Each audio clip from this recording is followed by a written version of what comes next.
Buenas noches y bienvenidos a un nuevo evento de los amigos uruguayos de la Universidad Hebrea de Jerusalén.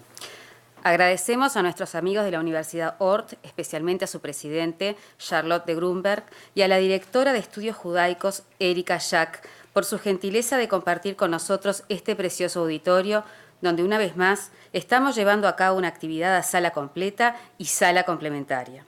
Y agradecemos a todos el constante apoyo. Vuestra participación y vuestro cariño, junto a nuestra admiración por la Universidad Hebrea de Jerusalén, nos motivan a seguir trayendo al Uruguay profesores especialistas e investigadores de renombre internacional para ahondar nuestro conocimiento y enriquecer nuestro patrimonio cultural. Bueno, me siento medio en casa, así que les doy directamente la bienvenida a todos y buenas noches. Y especialmente un amigo, el ingeniero Ruperto Long, con su señora, bienvenidos. Estimados amigos, en pocos días cumplimos nuestra comisión directiva 4 años al frente de los amigos uruguayos de la Universidad Hebrea de Jerusalén. Les aseguro que más allá del trabajo que lleva armar todas las actividades, aun cuando nos sobra el tiempo libre para ello, tenemos siempre esa sensación de satisfacción por la misión lograda. Rodeado de una comisión directiva de primer nivel, que hoy están sentados a mi derecha, y alguno por ahí, uno comprueba que el esfuerzo vale la pena. Cada evento es una fiesta. Y hablando de festejar, justamente la Universidad Hebrea de Jerusalén está de fiesta este año. Celebramos los 100 años de la teoría de la relatividad del profesor Albert Einstein, quien fuera junto a Martin Buber, Chaim Weizmann y Sigmund Freud, entre otros, fundador de nuestra universidad en el Monte Scopus de Jerusalén. Muchos eventos se realizarán a lo largo y ancho del mundo y en unos meses tendrá lugar la Cena Gala Especial en Estados Unidos, donde acudirán mandatarios, premios Nobel, investigadores, amigos de la Universidad Hebrea y celebridades que apoyan nuestra causa. Están todos invitados, ticket mediante. El profesor Albert Einstein legó todos sus documentos y su propiedad intelectual a la Universidad Hebrea, y el archivo de Albert Einstein, situado en la Biblioteca Nacional Judía y Universitaria, constituye un patrimonio cultural de suprema importancia para la humanidad.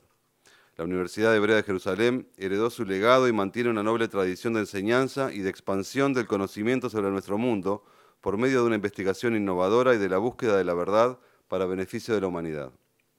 Un ejemplo es la seguridad de los Juegos Olímpicos de Río 2016, que estará monitoreada por la Briefcam Technology, una startup surgida en la Universidad Hebrea de Jerusalén.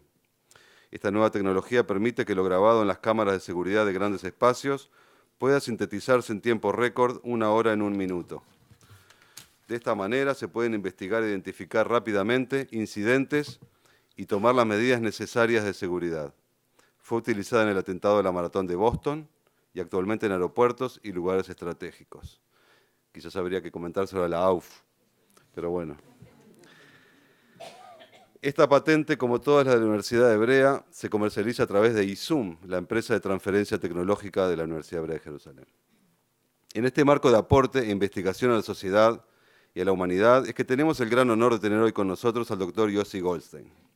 Yossi obtuvo su máster en Historia Social Europea cum laude en la Universidad Hebrea de Jerusalén, es doctorado en el Instituto de Judaísmo Contemporáneo en la misma universidad, ha realizado estudios de posgrado y especialización en educación judía y judaísmo contemporáneo, ha sido director de proyectos educativos para América Latina del Centro Melton para la Educación Judía de la Universidad Hebrea, es capacitador de docentes para escuelas públicas y privadas no judías en el estudio y la transmisión de la Shoah.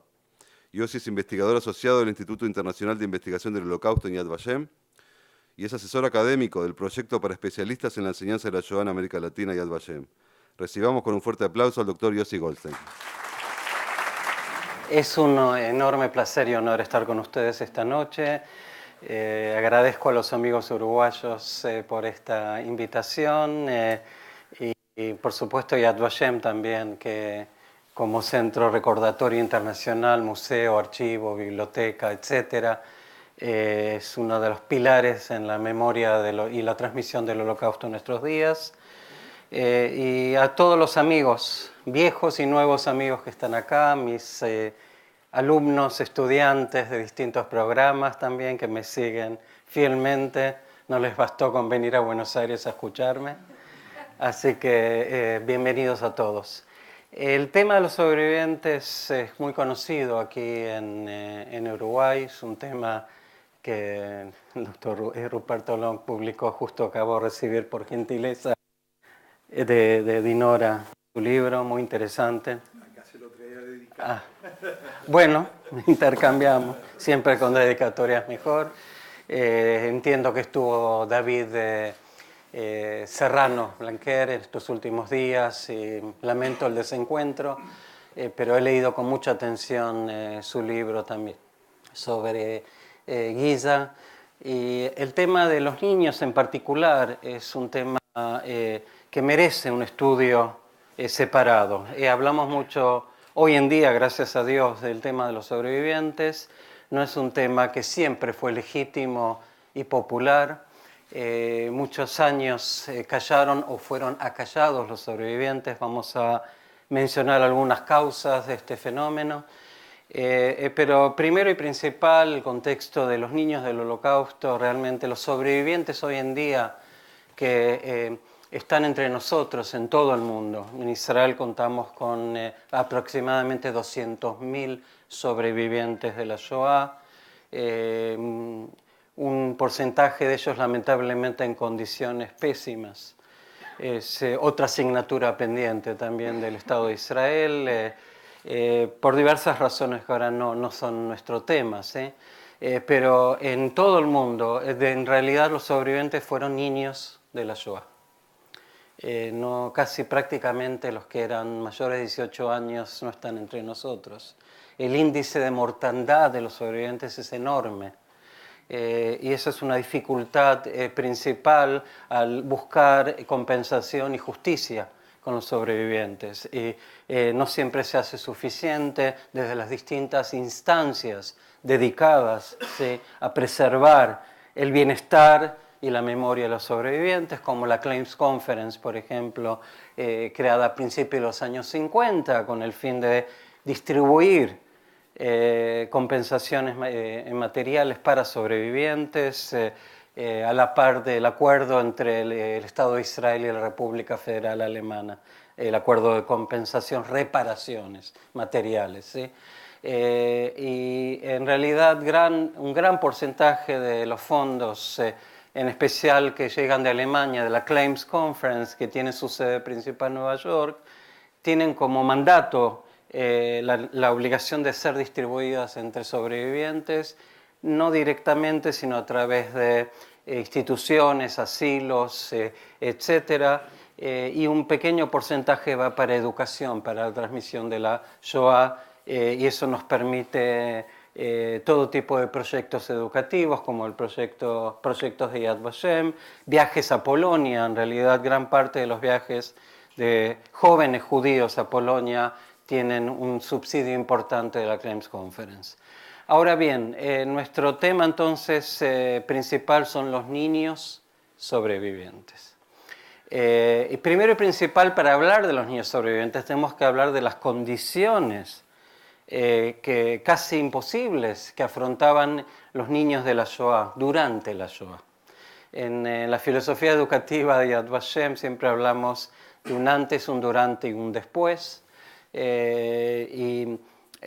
Acá en el tema del durante es importante, pocos minutos voy a dedicar a esto, para entender la dificultad enorme que debían afrontar los niños durante la Shoah, los niños escondidos durante la Shoah.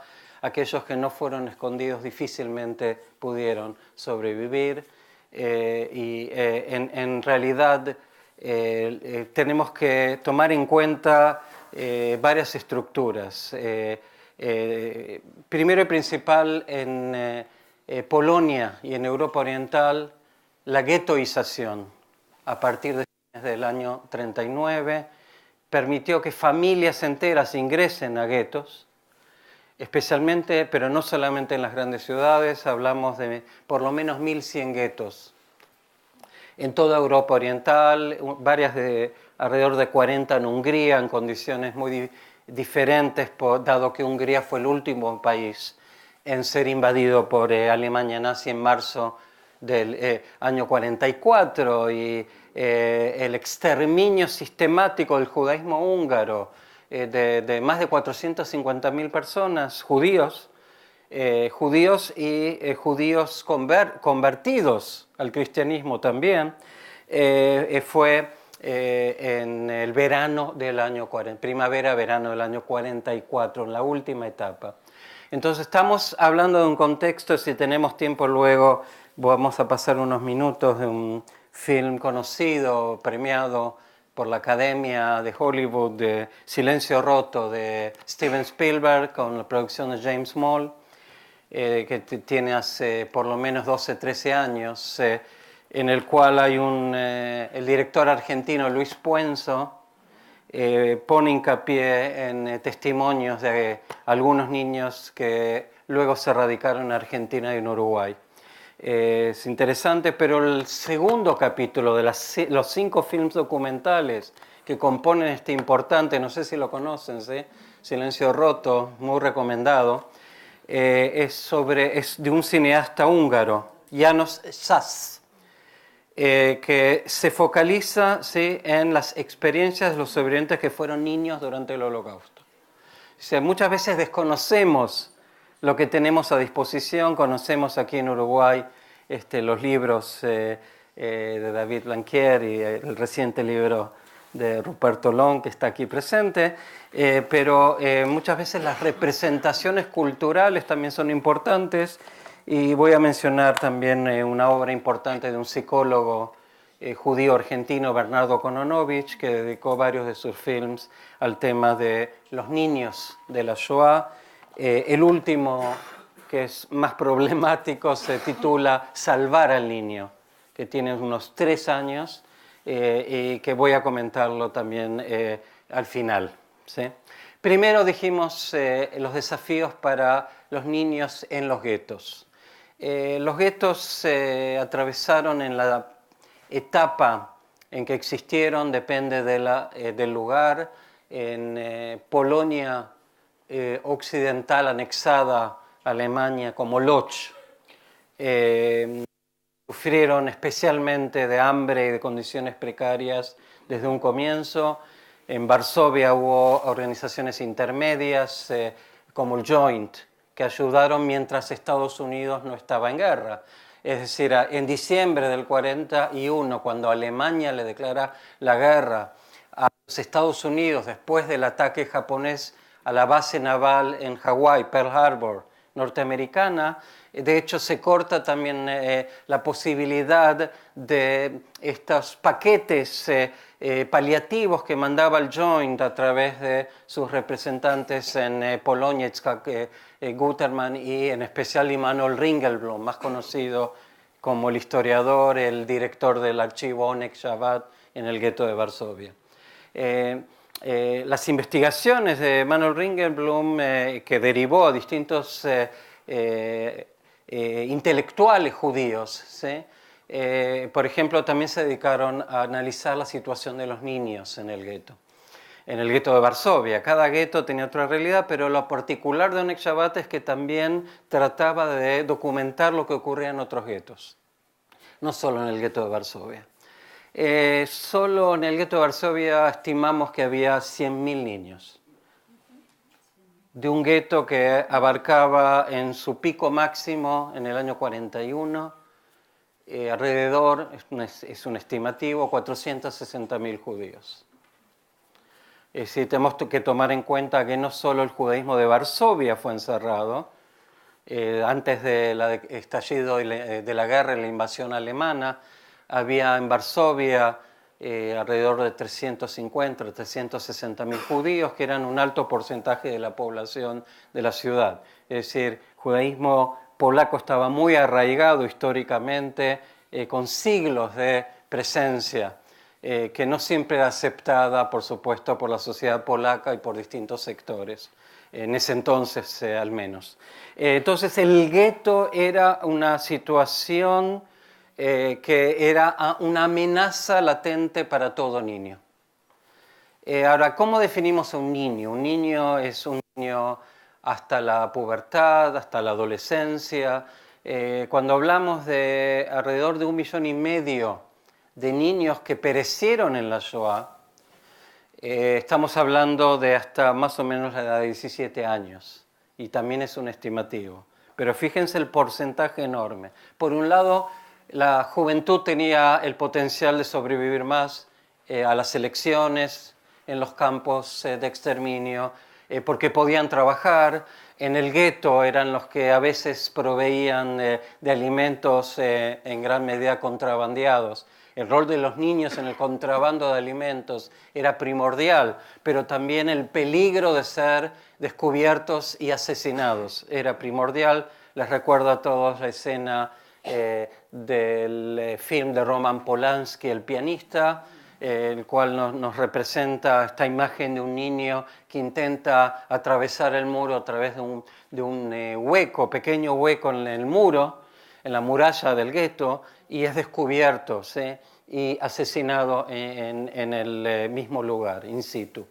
Es decir, que la amenaza era constante, el peligro, pero eran de hecho los potenciales salvadores de la familia.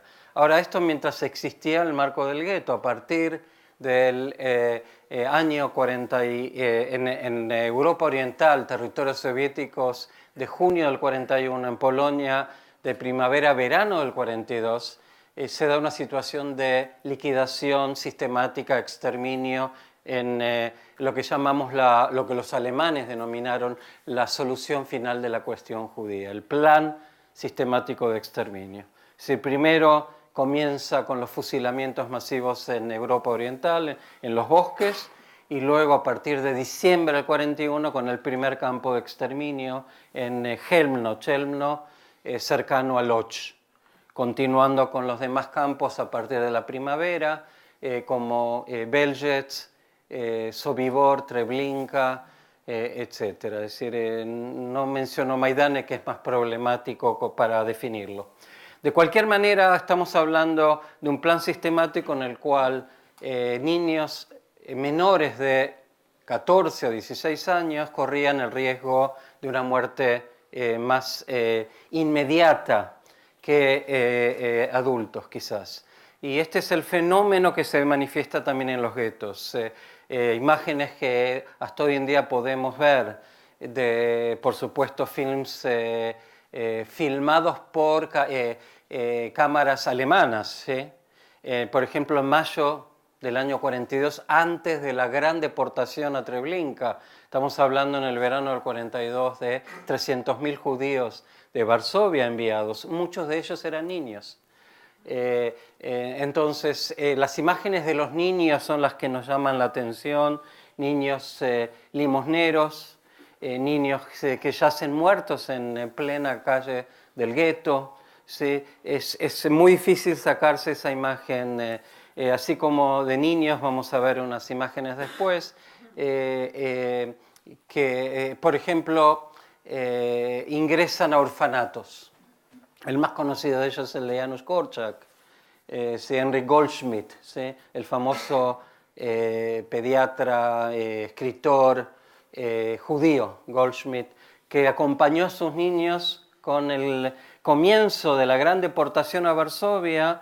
Decidió él estar al frente de la marcha de casi 200 niños del orfanato al Umschlagplatz, a la estación de trenes de deportación a Treblinka.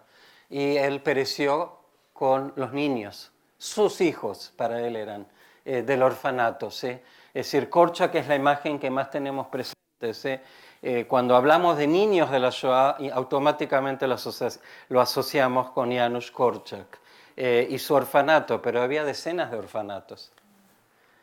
Había toda una red de orfanatos organizada desde el sector social Centos, que lideraba también Emanuel Ringelblum desde la oficina del Joint.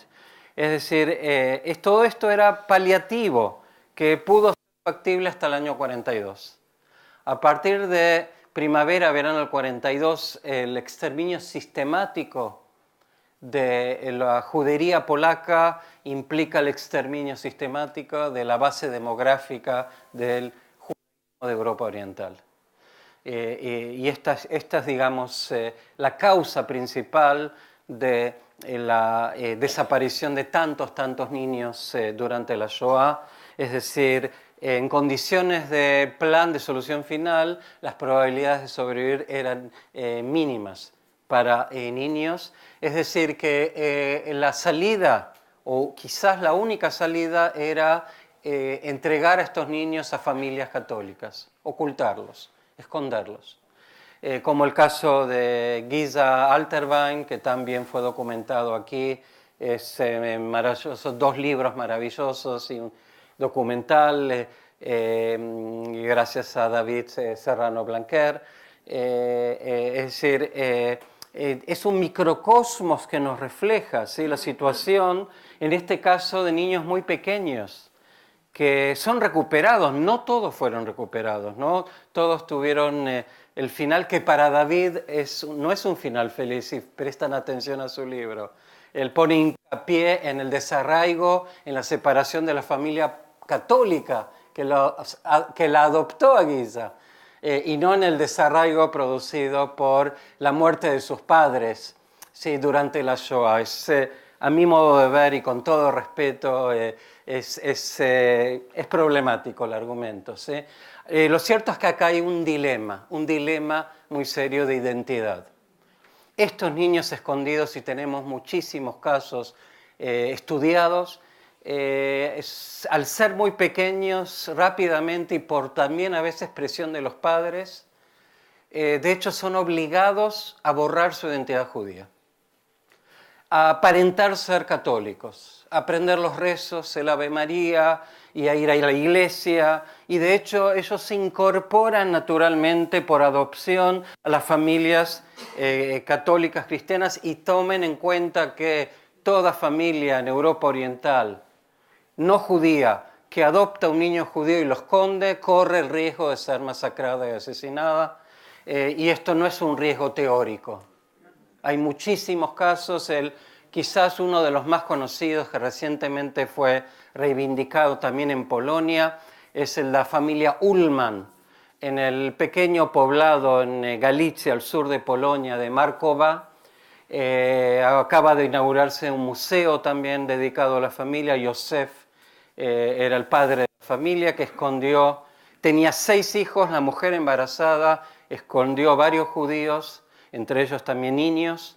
Fue delatado, descubierto. Primero se mató a los judíos y luego mataron a toda la familia Ullman, incluida la mujer embarazada, ¿sí? Esto es un ejemplo atroz de la actitud sanguinaria que tenía Alemania nazi hacia todo este espacio que ellos definían como Lebensraum, como el espacio vital del este. No actuaban de la misma manera en Europa Occidental. Eso es sintomático. Fíjense el caso de Ana Frank, que también es delatada, descubierta, y los que la ocultaron no fueron asesinados, ¿sí? Es decir, es interesante la comparación. ¿Por qué? Porque los nazis tenían un odio acérrimo contra todo judío, al definirlos como una raza maldita, como la encarnación del mal, como perdón, sí, pero estoy citando de la ideología nazi, como un cáncer, una amenaza biológica que hay que extirpar de raíces también a los niños, ¿sí? Futuros adultos judíos, según los nazis, agentes, saboteadores, que conspiran permanentemente junto a los bolcheviques, un engendro del judaísmo, según esta ideología, para evitar la hegemonía, la superioridad de la raza aria. Es decir, lo resumo en pocas palabras, ¿sí? La perversión de esta actitud. Y esta actitud reflejaba, ¿sí?, el estereotipo racial que incluía a los niños. No había ninguna contemplación hacia niños descubiertos. Entonces, volviendo al tema de esconder, de ocultar a niños judíos, era un riesgo real. De aquí que hay tantos miles de polacos, entre los más de 21.000 justos entre las naciones, reconocidos por Yad Vashem. El grupo mayoritario es de polacos, aunque decimos en hebreo, tipa bayam, una gota en el océano, ¿sí? Evidentemente, sí. Es una ínfima proporción, ¿sí? De los que de los sobrevivientes, de los que fueron salvados, ¿sí? Que eran niños. De todas maneras, tenemos también el caso, por supuesto, que se centra en el libro de Ruperto Long, de Lao Tse, es decir, del mundo francófono, Bélgica, el lado Valón, ¿sí? Más Francia, ¿sí? Con una red de ocultamiento de niños en conventos católicos también, ¿sí? Ahí el riesgo era menor, pero también era riesgoso. Y tenemos también ejemplos, bueno, el ejemplo de Charlotte, por supuesto, es muy conocido, aquí huelga acentuarlo, es muy, muy sintomático, muy interesante como ejemplo, ¿sí? Del lado occidental de Europa, ¿sí? De una familia polaca judía, ¿sí? Que trata, escapándose de la persecución alemana, refugiarse en Bélgica, país neutral, teóricamente, que no puede ser invadido, que finalmente es invadido, como Holanda y finalmente como Francia. Y si se pensaba que escapándose al sur de Francia, la llamada Francia libre de Pétain, ¿sí? La Francia de Vichy, vamos a ver que rápidamente este engendro de colaboracionismo que era la Francia del mariscal Pétain también va a caer bajo el yugo nazi más adelante y con el riesgo para todos las familias judías escondidas. Tenemos distintos casos, hay un caso también, hay varios casos de niños escondidos en conventos que adoptaron la identidad católica. Hay el caso más famoso, quizás no tan conocido por ustedes, es el del padre Daniel Rufeisen. La familia Rufeisen, una familia judía polaca, son perseguidos, atrapados, él milagrosamente se salva siendo un niño, se lo oculta bien en un convento carmelita, los padres perecen en la Shoah, él adopta la identidad católica, se convierte al cristianismo y decide convertirse en sacerdote. No solo que se convierte en sacerdote, sino debido a la ola antisemita en Polonia de los años 50, la primera ola antisemita del secretario del Partido Comunista Gomulka, él decide hacer aliyá, es decir, emigrar a Israel y reclamar que se lo acepte según la ley del retorno. Es decir, como judío de origen, de pertenencia étnica al pueblo judío. Es lo que él argumentaba. Judío de fe católica. Nos parece descabellado, fue el argumento de muchos de estos niños escondidos, que hay un caso reciente, les puedo comentar también enseguida, que es más actual. El caso es famoso del padre Daniel, porque él reclamó este derecho a ser aceptado como judío según la ley del retorno. La ley del retorno en ese momento, fin de los años 50, contemplaba esta posibilidad, pero a nivel de la opinión pública israelí no era aceptado. Esto llegó hasta la Corte Suprema de Justicia y finalmente se decidió por mayoría de votos no aceptar este reclamo, por reconocer que para el judío común y de acuerdo a la historia judía no puede haber separación entre religión judía y nacionalidad judía o pertenencia al pueblo judío. No obstante, él, debido a su background, a su contexto y cómo se salvó, fue aceptado y finalmente se naturalizó como ciudadano israelí, de acuerdo a la ley de ciudadanía. Dirigió el convento Stella Maris en el Monte Carmel, en Haifa, y falleció, está enterrado ahí. Y siempre dijo que reclama su origen judío y su pertenencia al pueblo judío. Interesante. Hay casos similares, por ejemplo, el del arzobispo, el difunto arzobispo de París, Jean-Marie Lustiger, Lo mismo exactamente, el mismo reclamo, salvo que no quiso emigrar a Israel, no hubo de nuevo ese dilema. En caso, quizás escucharon de un historiador de los más importantes del Holocausto y la Segunda Guerra Mundial, Saúl Friedlander. Nacido en Praga, una familia checa. Friedlander, también lo mismo, los padres se refugian en el sur de Francia, lo envían a un convento católico. Friedlander está a punto también de adoptar la identidad católica. El mismo padre del convento lo convence de que no puede abandonar la religión de sus padres. Historia que está extraordinaria en uno de los primeros libros de memorias de sobrevivientes de fin de la década del 70, llamado Cuando llega el recuerdo. Cuando llega el recuerdo. De repente él recuerda, fin de los años 70, Friedlander, muy importante historiador. Les digo otro caso y después me remonto más en el tiempo, después de la Shoah. Otro caso importante es de un judío polaco, un niño que fue dado en adopción a una familia campesina católica. Él se llama Jakub Wexler. Cuando su madre adoptiva está por... y él se convirtió en un sacerdote católico. Como que él quiso seguir hasta el final identificándose con la identidad de sus padres, pero no sabía que eran sus padres adoptivos. Pero él sospechaba por sus rasgos más, no voy a decir semíticos, más judíos, que él era diferente, entendía que hay algo diferente y los padres nunca le quisieron, adoptivos nunca le quisieron, los padres biológicos perecieron en la Shoah. Y en este caso, antes de fallecer su madre, él presiona para que le diga la verdad y le revela la verdad. Le dice también quiénes fueron sus padres biológicos. Desde entonces adoptó una doble identidad, judía y católica, argumentando que él no puede abandonar su identidad católica.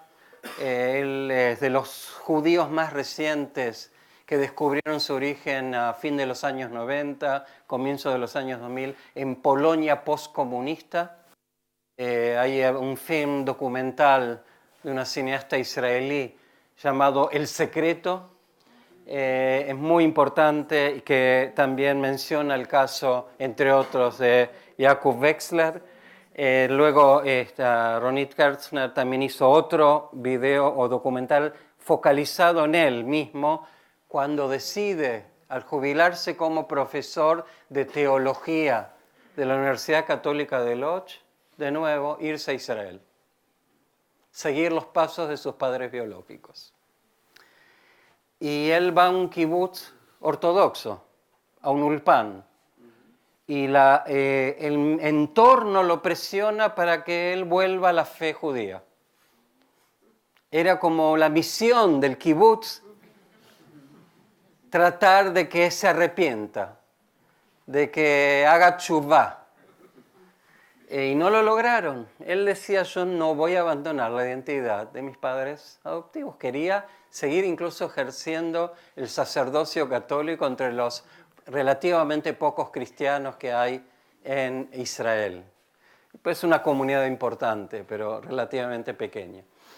Y él hoy en día se fue, por supuesto, de ese kibutz, vive en la zona de Jerusalén y trabaja en Yad Vashem, en archivo. Es interesante y nadie le va a negar el derecho que él tiene. Por supuesto que él, debo aclarar antes de continuar que a raíz del caso del padre Daniel y de otros casos similares se reformó la ley del retorno y se la convirtió en una ley que define al judío como aquel que es de vientre de madre judía, no pertenece a otra religión. Es decir, claramente, explícitamente se descartó la posibilidad de un nuevo caso de un padre Daniel o que se ha convertido. Y el debate es qué tipo de conversión. Hay todo un debate interno en Israel sobre el monopolio de la conversión según la halajá, según el rabinato ortodoxo, rabinato superior de Israel, ¿sí? Es decir, que tenemos acá también dilemas actuales de niños de la Shoah que descubrieron su identidad y tienen la dificultad de preservar su identidad o su doble identidad en nuestros días. Los niños de la Shoah es un tema que no surge en nuestros días. A ver, vayamos al grano de la segunda parte del título de esta conferencia. ¿Por qué callaron los sobrevivientes? La pregunta es si realmente callaron. Es decir, tenemos libros, por ejemplo, de Primo Levi, no tan populares, pero se publicaron después de la Shoah, unos años después. Quizás el libro más emblemático que se publicó en los años 50 es el de Elie Wiesel. Ahora, que apareció en francés como La Noche, La Nuit, pero el original es en yiddish.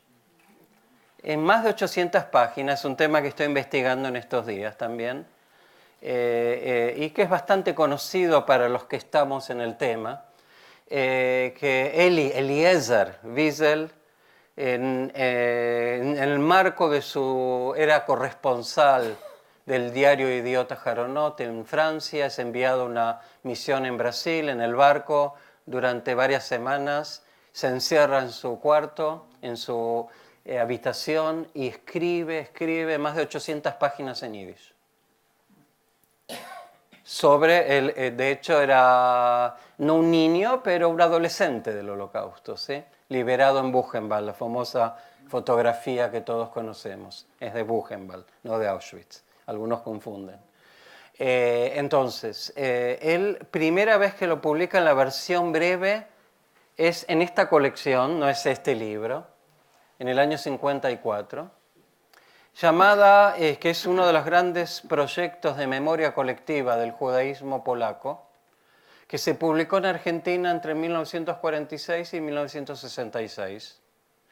Y el primer libro en el año 46 fue el testimonio de la primera sobreviviente que llegó a Sudamérica, llegó en este caso a Argentina, Malka Oshviani, que relata a Mark Turkov, un importante líder judío polaco, toda la familia Turkov. Jonas Turkov quedó en el gueto de Varsovia, se dedicó al tema del teatro, por ejemplo, en el gueto.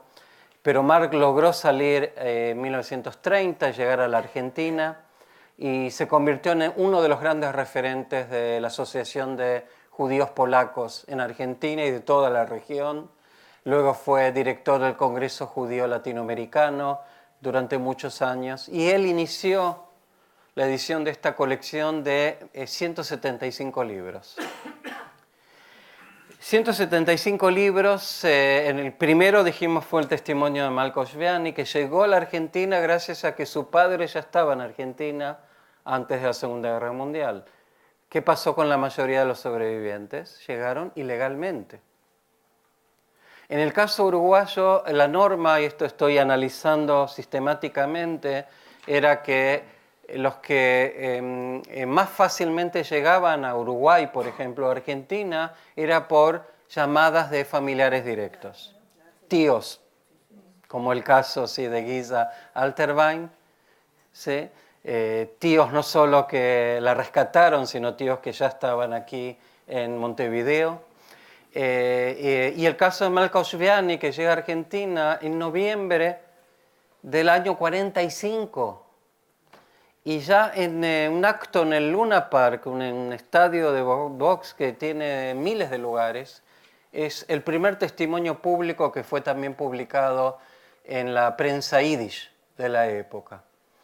Entonces, y la entrevistó Mark Turkov, hace 15 años apareció una traducción muy buena al español de la editorial Milá de la Comunidad Judía de Buenos Aires de la AMIA.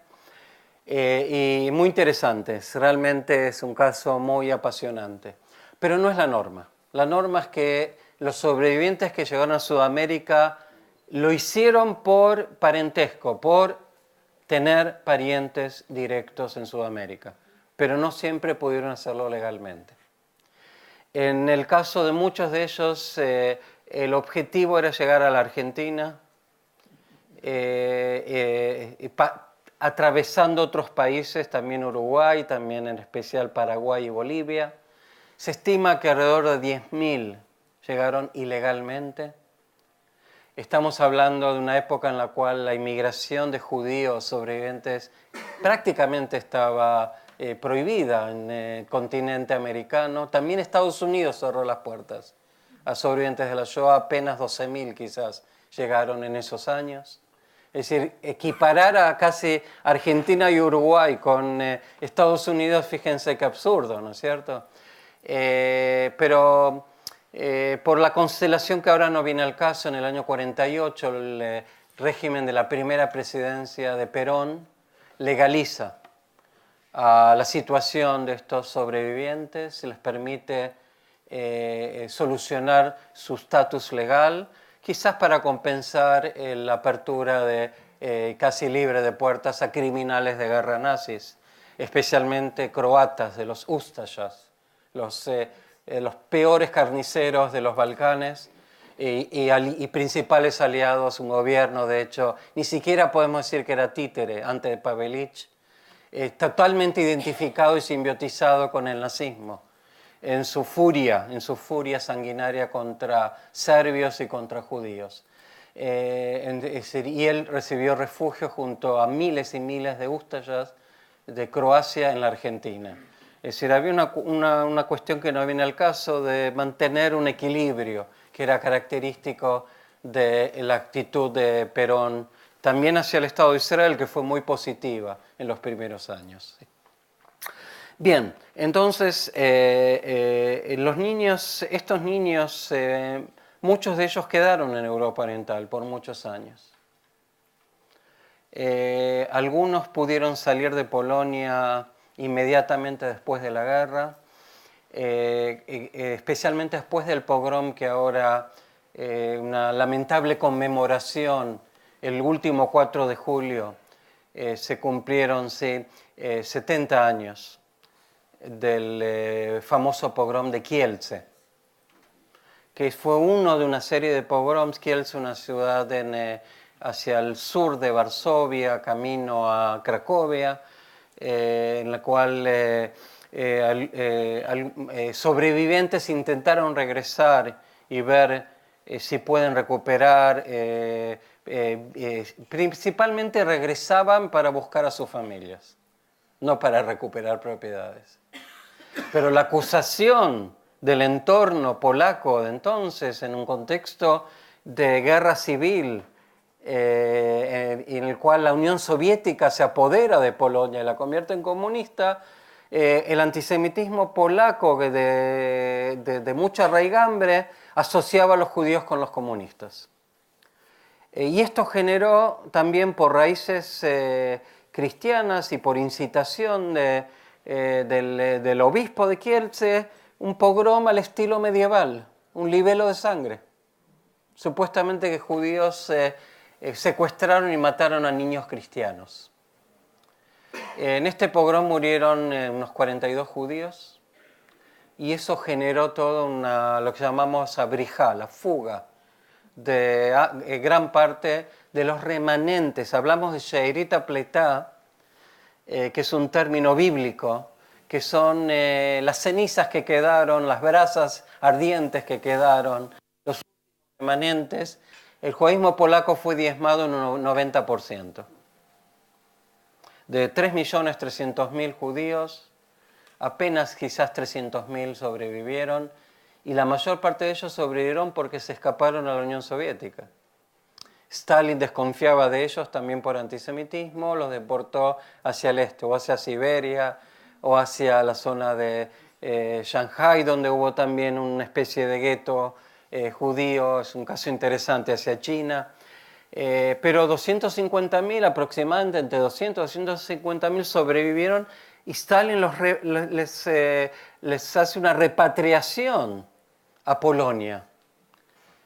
Para muchos de ellos esto posibilitó la búsqueda cuando descubrieron que no tienen familia que sobrevivió, y a raíz del pogrom de Kielce una gran parte de ellos se escapa. ¿Hacia dónde? hacia los campos de desplazados, especialmente en la zona norteamericana de ocupación de Alemania, donde las condiciones eran más benévolas. Pero hay sobrevivientes en DP, en los campos de desplazados, en Austria, en Estados y en Alemania, hasta el año 1950, después de la creación del Estado de Israel. Una gran parte de ellos, la mayoría, quiere llegar incluso ilegalmente a las costas todavía del mandato británico Palestina, Eretz Israel. Y todos sabemos lo que ocurrió. El ejemplo es el barco Exodus, que todos conocemos, el verano del 47, la salida de Europa, que fueron devueltos no a Chipre siquiera, sino a Francia y luego a Alemania. Y esto un poco precipitó la decisión del Comité de Partición de Palestina, la UNSCOP, que va a ofrecer a las Naciones Unidas recién creadas después de la Segunda Guerra Mundial la partición de Palestina entre un Estado judío y un Estado árabe. Y esto recién se va a concretar, como todos sabemos, en el 48. Es decir, Israel fue un polo de atracción, pero muchos de estos sobrevivientes fueron a Australia, por ejemplo, y en este caso a América Latina también tenemos muchos casos, muchos de ellos entrevistados en el proyecto Spielberg de historia visual, que de hecho este film Silencio Roto es producto de esos testimonios recabados, filmados en videos y que hoy están digitalizados y de fácil acceso en la red. ¿Okay? ¿Por qué callaron entonces? Si es que callaron. Vamos a diferenciar entre memoria individual.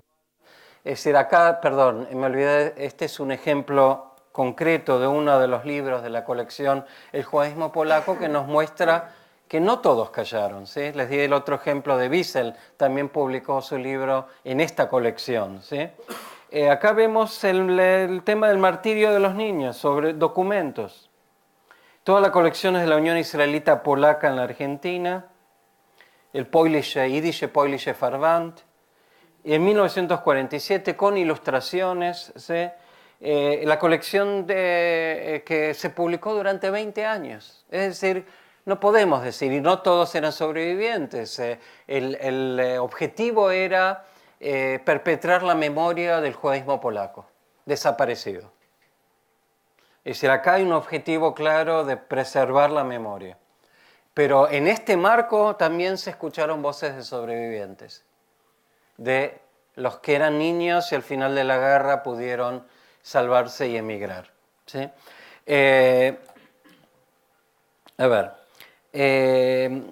Tenemos mucho material, yo les voy a dejar luego, voy a darle a Gabriel también el PowerPoint para aquel que quiera acceder a esto. El objetivo es entender si es que callaron, por qué callaron. No todos callaron primero. A nivel de lo que es la memoria pública, hubo voces, como la de Elie Wiesel o de Malka Oshbiani, o Primo Levi. Pero cuando hablamos del silencio de los sobrevivientes nos referimos a la memoria privada. Es decir, sobrevivientes que por diversas causas callaron porque, primero, no querían traumatizar a sus hijos. Su objetivo era renacer de las cenizas, es decir, muchas veces reconstruir una familia destruida, cónyuges asesinados, hijos asesinados y la necesidad de construir una nueva familia. ¿Sí? Por eso se lo llama renacer de las cenizas. ¿Sí? Lo que muchos de estos niños sobrevivientes dicen en sus memorias actuales, nos dicen, nuestra victoria, si es que podemos hablar de victoria, fue el haber logrado formar familias y criar a nuestros hijos en forma sana. Es un mensaje que se repite constantemente en testimonios de sobrevivientes de entonces y también testimonios más recientes. Es decir, buscar que se críen en un entorno sano es el ejemplo también de Giza Alterwein. En ese caso ella no tiene memoria, no tiene conciencia de la memoria de los años que vivió oculta, es como que lo borró como mecanismo de defensa. el trauma de ser arrancada nuevamente, si es que fue un trauma, así se lo interpreta, sin duda fue un desarraigo, pero la emigración a Uruguay fue una escapatoria para reconstruir su identidad y su vida, una vida normal. Y esto es muy acentuado también por ella, lo que implicó olvidar el pasado hasta hace muy pocos años. Pero hay otro factor que es importante acentuar y es la vergüenza.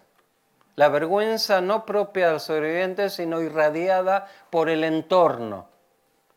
Eso se repite también en el caso uruguayo, el tema de que no eran bien vistos los sobrevivientes. Es como que eran un subgrupo judío apartado. Había como un reclamo hacia ellos. ¿Por qué ellos sobrevivieron y otros no? Entre paréntesis, un autorreclamo también que se hacen sobrevivientes. ¿Por qué uno sí y otro no? ¿Por qué la mayoría absoluta no pudo sobrevivir? Pero en el caso que lamentablemente también surge en el Estado de Israel, es ampliamente conocido, la vergüenza fue impuesta desde el entorno. El paradigma de la memoria de la Shoah que existía en los años 50 y Yad Vashem se crea en el año 53.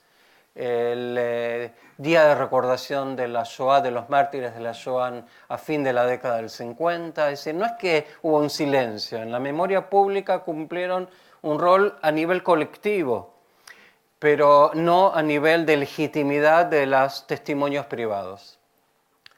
Primera vez que los sobrevivientes son protagonistas públicos en una arena pública, el juicio Eichmann en Jerusalén. Más de 100 testimonios de sobrevivientes, pero todos reclutados en función del paradigma sionista ben-gurionista. No lo digo en forma crítica, lo digo como historiador. ¿Sí? Había un interés muy claro, ¿sí? Por distintas razones, ¿sí? De focalizar los testimonios en la culpabilidad de Eichmann para condenarlo, y por eso desde las críticas, y no solo de Hannah Arendt, sino también de otros pensadores, se decía que esto fue un espectáculo público, no un juicio real.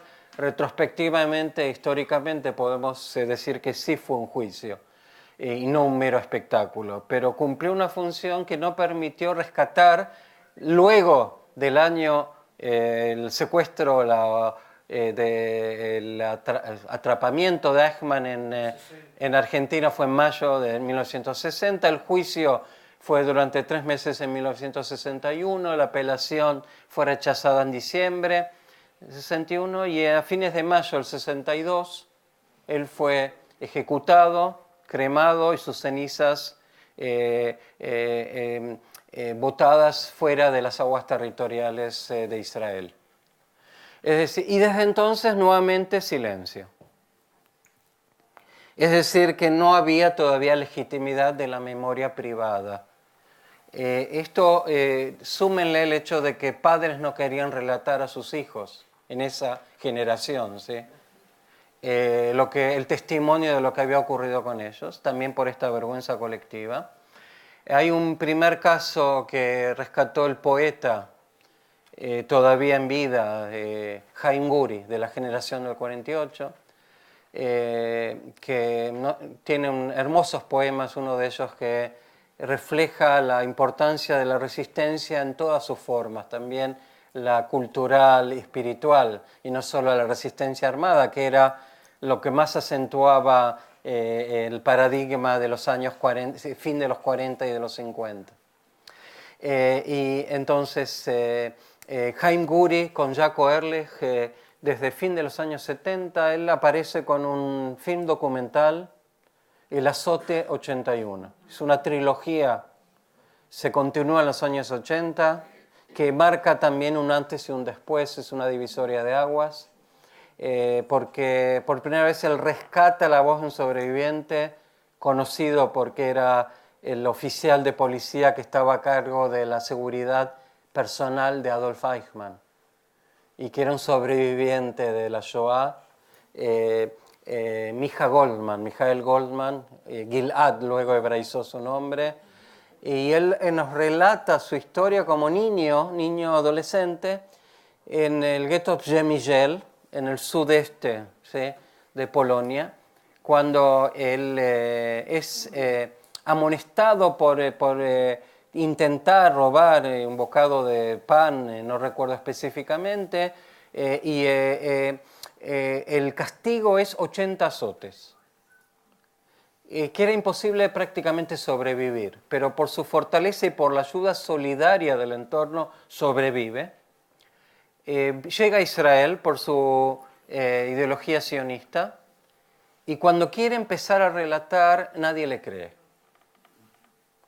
Dicen, no puede ser, te estás imaginando. Imposible que haya sobrevivido algo así. La Azote 81. Dije, sí, el film se llama La Azote 81 y por eso fin de los años 70 marca esta divisoria de aguas, porque es una crítica a la sociedad israelí, de cómo recibió esta masa enorme de sobrevivientes, con la condición de que a nivel privado hagan lo que quieran, pero que no salga al espacio público sus relatos personales. Y esto hizo una gran tarea Haim Gure con el cineasta Jaco Ehrlich, luego también desmitificando de alguna manera las rebeliones en el segundo film, El rostro de la rebelión. Es otro film documental de los años 80 muy equilibrado, muy correcto en su apreciación histórica de las rebeliones. Y el último sobre la Apalá, la inmigración ilegal a Eretz Israel. También en todos estos los sobrevivientes ocupan un rol central.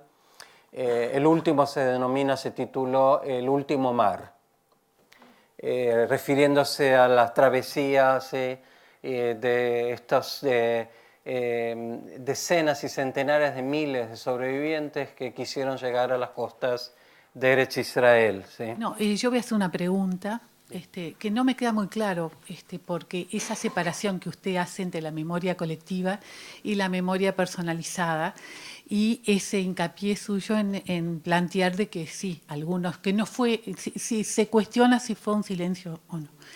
La pregunta tiene que ver con eso porque entiendo que en realidad hay como una articulación entre la memoria personal y la colectiva. Yo diría también memoria más vinculada a lo psíquico y la otra más social, por este tipo de catástrofes psíquicas y sociales, y que realmente, o sea, sí muchos hablaron, pero es ínfimo los que hablaron frente al silencio justamente colectivo también, que impedía una memoria colectiva. Hubo intentos, sin duda. Pienso que antes de Eichmann estuvo el juicio de Kastner también, que llevó a la palestra pública todo el tema de la Shoah, de Rudolf Kastner, y de Rezo Kastner, previo al juicio de Eichmann. Y claro, y la pregunta es esa, digo, cómo esa separación cuando justamente se está planteando este pacto de silencio, el sobreviviente que no podía hablar por todo lo que usted dijo, los hijos de esos también sobrevivientes niños que no se atrevían a preguntar y la sociedad que no quería saber nada, ¿no? Cuando se empieza a romper ese pacto de silencio, como lo están diciendo las diferentes intervenciones, es que se pasa del silencio individual a una memoria colectiva, pero en realidad están totalmente vinculados. No entiendo esa separación que usted hace. Yossi, la pregunta es bien simple, quedó un poco soslayado porque es imposible en el tiempo que tenés poder hablar más al respecto, pero sobre todo explicar el cambio de situación en cuanto a la legitimidad que vivieron los sobrevivientes a fines de los 80 para comenzar a sentirse avalados para dar su testimonio en forma pública. A ver si podés profundizar brevemente en eso. Hablando de la memoria colectiva y de la memoria personalizada, si una de las causas de esa memoria personalizada que apareció en los últimos años no tiene que ver con la negación también del holocausto que está apareciendo, como causa de que ahora haya más casos de comenzar a contar su propia historia. Mencionaste la diferencia de comportamiento de los nazis en la parte oriental y occidental con el ejemplo. Esto está documentado, se puede ampliar. Y recién en la era en la cual los testimonios son legitimados a partir de la década del 80, es que y por reclamo de la tercera generación, los nietos son los que reclaman. Y los abuelos empiezan a narrar sus testimonios, empiezan a miles de libros de sobrevivientes, solo a partir de fin de los años. Con lo que, por ejemplo, de la memoria colectiva, Pierre Nora habla de la explosión de la memoria, los sitios de la memoria, su famosa obra monumental, Lieux de Mémoire, los sitios, los lugares de la memoria, y esto es, estoy respondiendo a Andrés con una era postmoderna en la cual todo está individualizado, focalizado en narrativas, y esto lo positivo es que permite rescatar voces.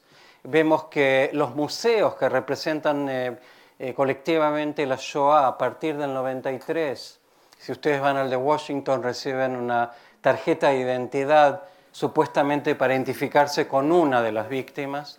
El nuevo Museo de Yad Vashem, inaugurado en 2005, tiene más de 100 testimonios en monitores que ponen en el centro las voces de los sobrevivientes que no existían en el viejo museo. Es decir, en nuestros días hay una coincidencia entre la memoria colectiva y la memoria, pueden llamarla personalizada, yo lo llamo más privada porque en el entorno familiar quizás sí se hablaba, pero vuelvo a insistir, a nivel psíquico la idea era no traumatizar a los hijos, ya los nietos no aceptan este argumento y sienten la necesidad de conocer sus raíces y qué ocurrió con sus abuelos. Entonces creo que esto un poco apunta a lo que habías preguntado, Andrés, y lo que tú has preguntado. En tu caso, el tema de la negación de la Shoah, creo que no tiene nada que ver con... es decir, los sobrevivientes no relatan para combatir al neonazismo o a los negadores de la Shoah, es otra historia completamente diferente. Lo hacen por sus familias, por sus hijos y nietos, porque de repente ven que muchos publican sus testimonios y no quieren pasar una mejor vida en otro mundo sin relatar lo que ocurrió con ellos. Y esto, a mi modo de ver, es lo que caracteriza esta nueva era de memoria privada o personalizada, que coincide con la memoria colectiva pública, ¿sí? Con respecto a Occidente, está súper documentado todo en distintos libros, incluso también libros publicados en español, por ejemplo, un libro, La solución final, publicado en España en el año 2005, editado por dos de mis maestros, Israel Gutman y David Bankier, que tiene distintas monografías sobre distintos países de Europa, con énfasis también en Europa Central y Occidental, que lo citamos en nuestros estudios con el grupo de formadores de transmisores de la Shoah que están aquí presentes, en un curso a distancia que hace los guetos. Entonces esto sí está documentado a ciencia cierta. Vemos que hay diferencias entre países con una administración civil, como Bélgica, cuando hay un gobierno que presiona más como el dinamarqués, hubo mejores chances. En lugares donde las SS gobernaron directamente como Holanda, fueron mucho más duros. No es casual que Holanda tiene un índice de casi 80% de pérdida de víctimas de lo que era el judaísmo inglés, incluyendo refugiados judíos de Polonia, y eso debido al colaboracionismo. Es decir, el caso de Ana Frank es atípico, ¿sí? Y debido a la colaboración de autoridades, gendarmería, policía y fuerzas locales que apoyaban a la ocupación nazi.